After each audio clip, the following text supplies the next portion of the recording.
Usai ditetapkan tersangka oleh KPK, Sekjen PD Perjuangan Hasto Kristianto akhirnya muncul ke publik dan menyampaikan sikapnya. Atas penetapan tersangka, Hasto mengaku tetap menghormati keputusan dari Komisi Pemberantasan Korupsi.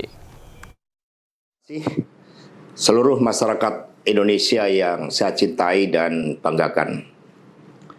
Setelah penetapan saya sebagai tersangka oleh KPK, maka sikap dari PD Perjuangan adalah menghormati keputusan dari KPK. Kami adalah warga negara yang taat hukum. PD Perjuangan adalah partai yang menjunjung tinggi supremasi hukum.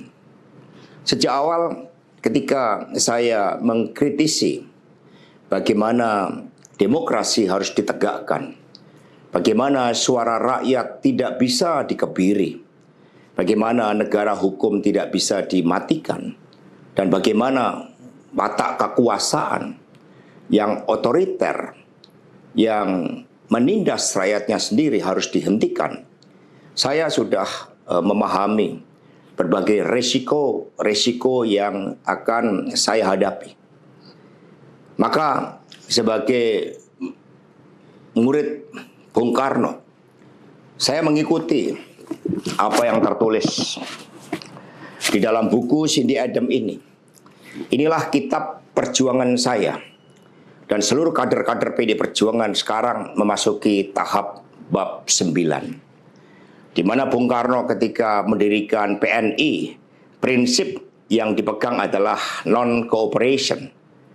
Demi cita-cita Indonesia merdeka, demi rakyat berdaulat, bisa berserikat, berkumpul, dan menyampaikan pendapatnya, maka penjara pun adalah suatu jalan dan bagian dari pengorbanan terhadap cita-cita. Itulah nilai-nilai yang diperjuangkan oleh seluruh kader PD Perjuangan. Ketika muncul berbagai intimidasi, agar tidak dilakukan pemecatan terhadap sosok yang memiliki ambisi kekuasaan sehingga konstitusi pun sepertinya mau dilanggar dengan perpanjangan masa jabatan 3 periode ataupun perpanjangan masa jabatan itu. Maka demi konstitusi Ibu Mega kokoh berdiri menjaga demokrasi.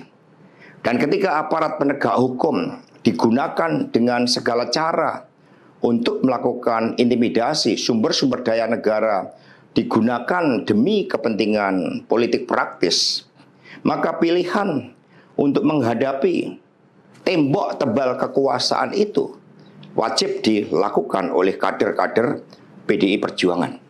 Karena itulah nilai-nilai yang kami perjuangkan, nilai-nilai demokrasi, nilai-nilai kedaulatan rakyat, dan bagaimana membangun supremasi hukum, hukum yang berkeadilan.